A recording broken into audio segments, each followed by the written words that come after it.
महर्षि अगस्त्य से विदा ले राम आगे पंचवटी की तरफ बढ़े। तब मार्ग में उन्हें महान पराक्रमी गृध्रराज जटायु मिले। राम और जटायु की परस्पर भेंट हुई और उनमें संवाद आरंभ हुआ। गृध्रराज जटायु ने राम जी को अपना परिचय देना आरंभ किया और परिचय देते हुए कहा कि हे राम, सबसे पहले मैं तुम्हें अपना परिचय दे देता हूँ। हे महाबाहु, पूर्व काल में जो जो प्रजापति हुए हैं उनमें अंतिम 17 प्रजापति हुए कश्यप, जिन्हें दक्ष की 8 पुत्रियों से विवाह किया। हे शत्रुओं को ताप देने वाले राम, दीति, अदिति, दनु और कालका, इन 4 स्त्रियों ने कश्यप जी में विशेष मन लगाया। अन्य उनकी बात को मार्मिक ढंग से समझ नहीं पाई। उन्हीं अदिति के पुत्र वे, वह आदित्य कहलाते हैं। उनकी कितनी श्रेणियां हैं? 33। आदित्याम जग्गिरे देवास्त्रयत्रिंश दरिदम। आदित्या वसवो रुद्रा अश्विनो च परंतपः। शत्रुओं का दमन करने वाले रघुनंदन अदिति के गर्भ से 33 देवता उत्पन्न हुए। 12 आदित्य, 12 की संख्या आदित्य है, 8 की संख्या है वसु, तो 12 और 8 20, 11 रुद्र, तो 20 और 11 31 और 2 अश्विनी कुमार। यह कुल 33 देवता है। यह 33 श्रेणी के देवता हैं। आदित्य, वसु, रुद्र और अश्विनी कुमार, यह देवताओं की श्रेणियां हैं। 33 कोटि। बस इन 33 कोटि देवताओं को 33 करोड़ कैसे बना दिया जनसाधारण ने दंत कथाओं में, यह शोध का और विचार का विषय है। अदिति के जो पुत्र हैं वह 33 देवता हैं। 12 आदित्य और 8 वसु, 20, 11 रुद्र, 31 और 2 अश्विनी कुमार, 33। इस प्रकार जो दीति के पुत्र हुए वह दैत्य कहलाए। दनु ने अश्वग्रीव नामक पुत्र को उत्पन्न किया और कालका ने नरक और काल नामक 2 पुत्रों को जन्म दिया। ताम्रा ने क्रौंची, वाशी, शेनी, धृतराष्ट्री तथा सुकी, इन 5 कन्याओं को उत्पन्न किया। क्रौंची ने उल्लुओं को, वाशी ने भास नामक पक्षियों को, शेनी ने परम तेजस्वी शेन, बाज कहते हैं ना उसको, और गिद्धों को, और धृतराष्ट्री ने सभी प्रकार के हंसों और कल हंसों को जन्म दिया। उन्हीं महर्षि कश्यप की पत्नी विनता ने अरुण और गरुड़ नामक 2 पुत्रों को उत्पन्न किया। अरुण के 2 पुत्र हुए जटायु और संपाति। उनमें से जटायु मैं हूं। कश्यप के पुत्र अरुण के पुत्र हैं जटायु। और अरुण कौन है? अरुण सूर्य के सारथी हैं। यह जो कथानक है, विस्तार से वर्णन है यहाँ, यह साधारण कथानक नहीं है। यह कोई साधारण पक्षी नहीं है।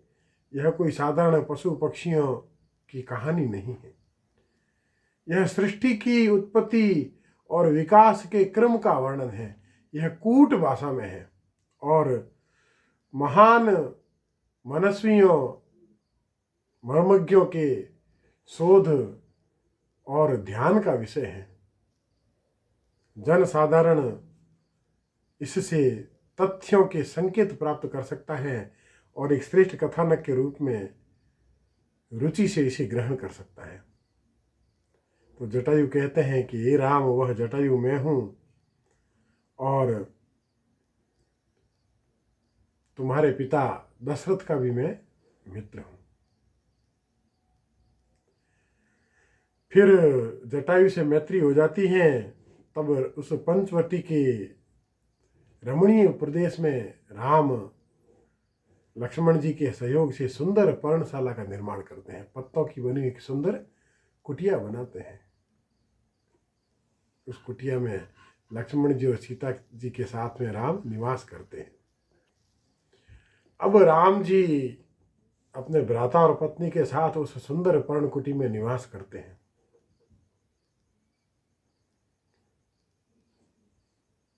शरद ऋतु बीत गई, हेमंत ऋतु आई और राम और लक्ष्मण और सीता जी पास में ही बहने वाली गोदावरी नदी में स्नान करने के निमित्त गए। उस सुंदर जल से स्नान किया, निर्मल जल से, पावन जल से स्नान किया और पितृ तर्पण आदि कर्म संपन्न किए। राम इस प्रकार उस कुटिया में निवास कर रहे हैं। ज्योतिषीय गणनाएं जो मेरी अपनी हैं, उनके अनुसार लगभग 13.25 वर्ष व्यतीत हो चुके हैं। 13 वर्ष पूरे होने को आने वाले हैं राम जी को वनवास लिए हुए।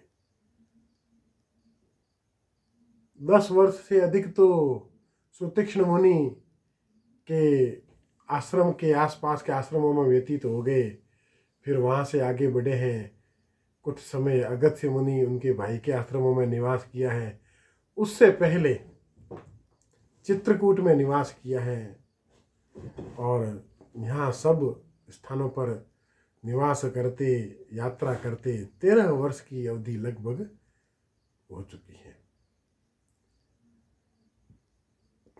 अब ऐसे ही एक दिन राम, लक्ष्मण और सीता अपने आश्रम में बैठे हैं तो वहाँ पर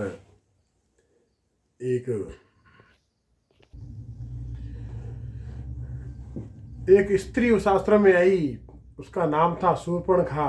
उसने कहा कि राम, मैं लंकापति रावण, कुंभकर्ण और विभीषण की बहन हूँ और खर और दूषण यह भी मेरे भाई हैं। वह रावण की मौसेरी और खर दूषण की सगी बहन थी। उसने राम से प्रणय निवेदन किया। राम ने कहा कि मैं एक पत्नी व्रती हूँ, यह मेरी पत्नी मेरे साथ में है। फिर कुछ घटनाक्रम हुआ और शूर्पणखा ने सोचा कि यह सीता है, इसीलिए राम मेरे से विवाह नहीं कर रहे। और वह बड़ी काम के वेग से पीड़ित थी। उसने सोचा मैं सीता को मारकर खा जाऊं और फिर राम मुझे अपना लेंगे। नहीं अपनाएंगे तो राम को भी मार के खा जाऊंगी। राक्षसों का यही कर्म है। और वह सीता पर झपटी। वह सीता पर कौन झपटने देगा? राक्षसी को, वह भी सीता के घर में।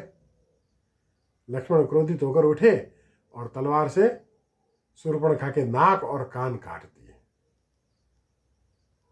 काट तो गर्दन भी सकते थे, सिर धड़ से अलग कर सकते थे, पर लक्ष्मण ने नाक और कान काटे।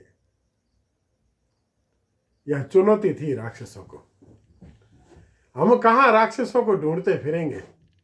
यह कान नाक कटी हुई शूर्पणखा भागती हुई जाएगी तो इसके असुर बंधुजन अवश्य चले आएंगे और हम उन्हें निपटाकर इस वन को राक्षसों के उत्पात से मुक्त कर देंगे। और शूर्पणखा भागती हुई खर और दूषण के पास पहुंचती है। अब राम का कार्य आरंभ होगा। राम का यथार्थ अयन अब आरंभ होगा। निशिचर ही न करऊं मही, भुज उठाई प्रण कीन। राम ने जो इस धरती को असुरों से मुक्त कर दूंगा ऐसा प्रण लिया था, उसे पूरा करने का समय अब आ गया है। बोल राजा रामचंद्र देव की जय।